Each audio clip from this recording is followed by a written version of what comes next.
Equal access to quality education is something that the United States has failed to accomplish throughout time. Many adults function through their daily lives lacking skills that would allow them to receive a more high-paying job and access to more happiness. Education can provide social skills like collaboration and respect, which are hard to teach a child at home. In the documentary The Right to Read, Frederick Douglass emphasizes how knowing how to read is liberating and allows access to knowledge. He says, "Once you learn to read, you will be forever free." Although there are American adults out there who do not have the freedom and knowledge of being literate, quality education is important, and many believe it has more value than any check someone could receive.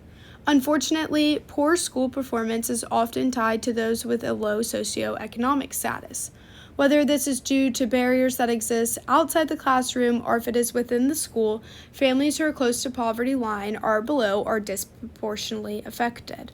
The issue of poor performance in schools has been an issue since schooling began.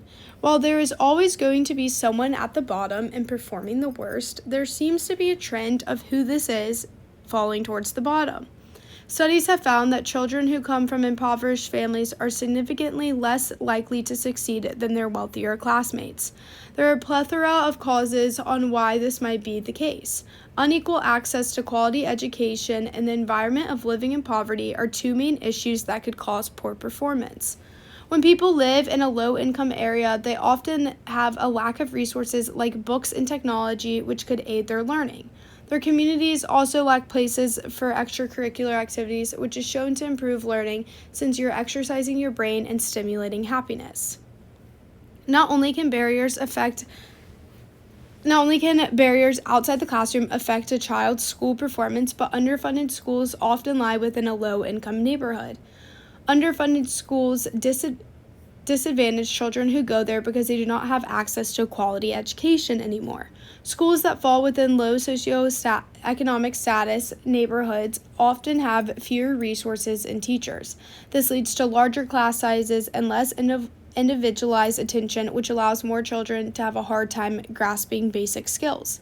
The issue of low socioeconomic status has been an ongoing issue since the 19th century. However, it seems like it gets little prioritizing because it is still occurring in such large numbers. Although many Americans and politicians see unequal access and poor performance, research shows that policies are mainly focusing on problems people view as larger. Leaving the pandemic, in recent years, politicians have realized the need for more funding in education. In 2020 and 2021, Congress passed 3 stimulus that provided nearly $190.5 billion to elementary and secondary school emergency relief fund. With very little policy and action being done to improve underfunded schools, these stimulus checks make a large impact. The $190.5 billion is a substantial investment in children's well-being. It also puts schools in a place to make changes to reallocate money to programs to give underprivileged children more support.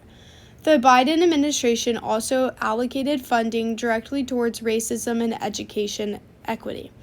Biden's administration focused the funding on magnet schools in specific states. The $20 million allocated is to ensure schools are desegregated and attract students from different social, economic, ethnic, and racial backgrounds. This is important to specify who and what the money should go towards. When administrations are too vague, funds get used inefficiently and ultimately lead to no progress, especially in an area where the push for new policies and more help is lacking. With all of the research, both political parties tiptoe around the issue and barely address it. While the stimulus checks and more funding are helpful, not enough is being done. The socioeconomic status achievement gap has been around since the 1930s. However, since barely any funding and policies are being proposed, it is starting to become stagnant. American Research Institutes showed that from 2003 to 2017, the SES achievement has shown no statistically significant change in 34 states. In 14 years, not a significant change was made in the achievement gap, meaning children who were born in 2003 had already reached 8th or ninth grade with zero change in 34 out of the 50 states. This means children born into low SES families had hope their whole elementary ages and have surpassed development stages with zero improvements to the gap. Although the Biden administration says every student deserves access to a high-quality education, our politicians on both sides need to start prioritizing quality education and equal access to them. There's so much research out there that proves how children from low SES families do not have access to a quality education. Although, if they do, there is still research on how typically those children have lower achievement than their wealthier classmates. With all the statistical proof that education needs more support because of the impact it has on each person, only 10% of the total amount spent on education in the U.S. each year is from the federal government, leaving the rest to come from state and local governments. A study showed a direct correlation between poor academic performance and low SES households. This is due to the children developing later compared to their peers. Often, this causes poor cognitive development, language memory, socio-emotional processing, and consequently poor income and health in adulthood.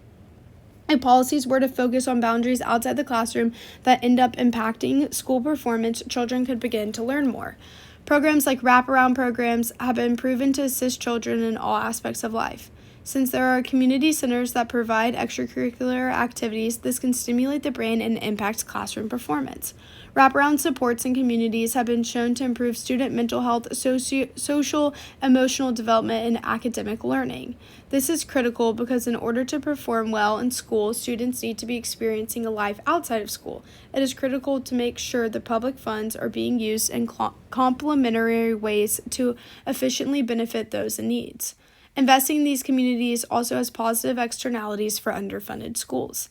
These community centers provide more economic flow within communities that need it, thus impacting the students to have a more equal and quality education while performing better academically.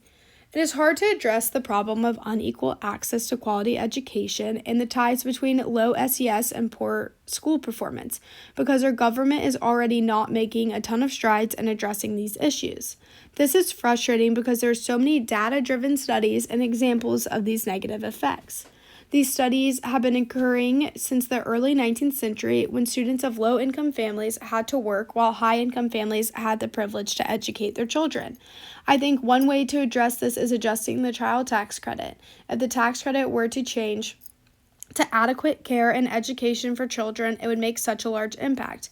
No monetary value can change the impact of becoming educated at a young age.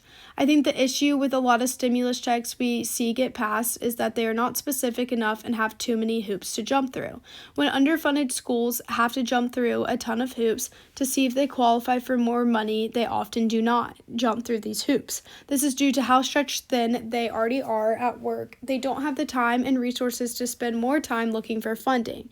Also, if the stimulus checks are too broad, then the schools and communities who actually need them will never receive them. Unfortunately, many of these issues stem from history and racism. In Jacksonville, Florida, there's Duval County, where lots of redlining occurred. This community is still struggling today because they aren't receiving funding and loans due to being in this county. This continues the cycle of those families staying in the low-income bracket and having poor education. Our government needs to provide more funding and policies that impact education because, as Frederick Douglass says in The Right to Read, once you know how to read and write, you are forever free.